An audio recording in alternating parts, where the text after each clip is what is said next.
अस्सलाम वालेकुम दोस्तों, मैं हूं शाहिद हुसैन। आजकल एक तो नैब जो है वो एक्टिव दोबारा से नज़र आ रहा है और ख़ासतौर पर कराची नैब के बाद सखर नैब ने जो है वो सियासतदानों की एक बार फिर दौड़े लगवा दी हैं। दूसरा, सियासी माहौल जिस तरह गर्म है इस्लामाबाद में, आप देखते हैं लाहौर में एक्टिविटीज़ देख रहे हैं। और अब जो है वो ये सारी सूरत हाल कराची में और बिलखुसूस पूरे सिंध में ये पैदा हो चुकी है। सियासी सूरत हाल पर बाद में बात करूँगा। सबसे पहले तो मैं बताऊँ कि सखर नैब ने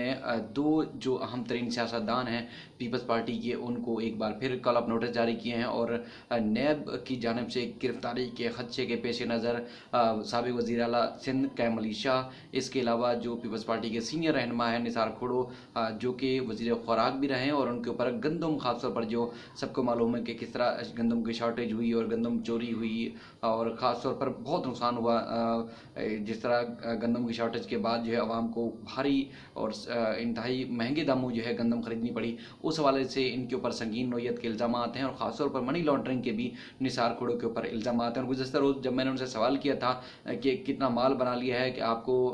नैब ने जो है वो तलब किया है, तो उस पर वो काफ़ी नाराज़ भी हुए। माल बनाया है या नहीं बनाया, लेकिन नैब ने उनको बुलाया ज़रूर है और उस बुलाने के और उसके अलावा जो गिरफ्तारी के खदशे के पेश नज़र उन्होंने सिंध में जो है वो सिंध हाई कोर्ट में दरख्वास्त ज़मानत दायर की और गिरफ्तारी से बचने के लिए अबूरी ज़मानत हासिल कर ली है उन्होंने, और सिंध हाई कोर्ट ने उनकी अबूरी ज़मानत मंजूर की है दो इंक्वायरीज़ में जो उनके खिलाफ सखर नैब जारी करा था। इसके अलावा साबिक वज़ीर आला सिंध सैयद कैम अली शाह के खिलाफ भी एक बार फिर नैब एक्टिव नज़र आ रहा है और उन्होंने भी जो कॉलेजेस की मद में जो ग्रांट थी, जो फंड्स थे, उसमें खुर्द बुर्द के उनके ऊपर इल्ज़ामात हैं करोड़ों रुपए के, जिस पर नैब ने एक नई इंक्वायरी शुरू की है। और भी उनके खिलाफ काफ़ी पेंडिंग इंक्वायरीज थी, लेकिन ज़राए का कहना है कि दीगर इंक्वायरीज और उनके खिलाफ जो करप्शन के इल्ज़ाम हैं उस पर बाद में तहकीकात की जा रही हैं और कुछ इंक्वायरीज जो फाइनल स्टेज पर भी पहुंच चुकी हैं। लेकिन जो सखर वाला केस है और शिकारपुर में उन्होंने कॉलेजेस की ग्रांट और फंड्स के मद में जो करप्शन की है, उस हवाले से नैब ने तहकीकात शुरू की है और उनको तलब किया था। उन्होंने भी गिरफ्तारी से बचने के लिए अदालत का रुख किया है। दूसरा, शर्जील मेमन के हवाले से एक इंतहाई खुशखबरी और बड़ी खबर सामने आई है कि जस्टिस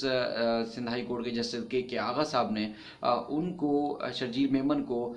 किसी भी ऐसी इंक्वायरी जिसके बारे में शर्जील मेमन को पहले से इल्म ना हो, अदालत ने नैब को उन्हें गिरफ्तार करने से रोक दिया है। यानी कि शर्जील मेमन के खिलाफ कहीं अगर किसी जगह पे भी कोई इंक्वायरी ज़ेरे इल्तवा है, पेंडिंग है, नैब अगर किसी न किसी तरीके से उनके ऊपर इल्ज़ाम थे शर्जील मेमन के खिलाफ और अगर तहकीकात कर रहा था, तो जब तक शर्जील मेमन को पहले से आगाह नहीं करेगा, शर्जील मेमन को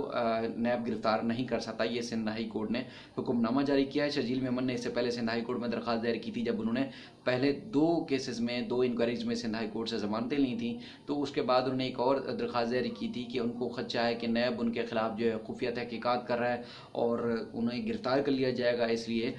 उनके खिलाफ जो मुल्क भर में पेंडिंग इंक्वायरीज हैं या कोई जारी इंक्वायरीज हैं, उस हवाले से उनको आगाह किया जाए, बताया जाए, नैब से रिपोर्ट मांगी जाए। सिंध हाई कोर्ट के जस्टिस के आगा ने पहले भी उन्होंने नैब को नोटिस जारी किया था, लेकिन आज जो प्रोसिक्यूटर थे नैब के जाहिद बलादी साहब, उनका कहना था कि कराची में तो दो इंक्वायरीज बल्कि रेफरेंस शर्जील मेमन और उनकी फैमिली के खिलाफ दर्ज हो चुके हैं, लेकिन दीगर जो उनके ऊपर इल्ज़ाम हैं उस हवाले से कोरोना वबा की वजह से वो तहकीकात या चीज़ें सामने नहीं ला सके, उनको मोहलत दी जाए। लेकिन जस्टिस के आगा साहब ने मजीद इंतजार के बगैर या बगैर सोचे समझे, उन्होंने वैसे समझते होंगे बहरहाल, लेकिन उन्होंने नैब के खिलाफ इतना बड़ा हुक्मनामे जारी कर दिया है कि नैब अब शर्जील मेमन को गिरफ्तार नहीं कर सकता। हालांकि शर्जील मेमन के ऊपर इंतहाई संगीन नोयत के और बराह रास्त करप्शन के इल्ज़ाम भी हैं और उनको वजारत से भी हाथ धोना पड़े थे, लेकिन आजकल फिर वो सियासत में काफ़ी एक्टिव नज़र आ रहे हैं और इम्कान जाहिर किया जा रहा है कि उनको वजारत भी मिल जाएगी। दूसरा, जिस तरह इस्लामाबाद में आप एक्टिविटीज़ देखते हैं तो शाहिद खाकान अब्बासी, इसके अलावा जो नून लीग के 4-5 ऐसे रहनुमा थे जिनके ऊपर मुझे काफ़ी ट्रस्ट था, यानी कि मैं उनको एक अच्छा इंसान समझता था, जिसमें शाहिद खाकान अब्बासी, एहसन इकबाल, इसके अलावा साद रफ़ीक,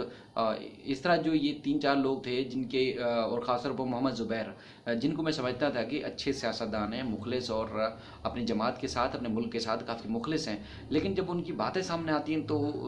यकीन मानिए, पहले बहुत सारी चीज़ों से ईमान उठ गया था, अब तो सियासत से भी ईमान उठ गया है।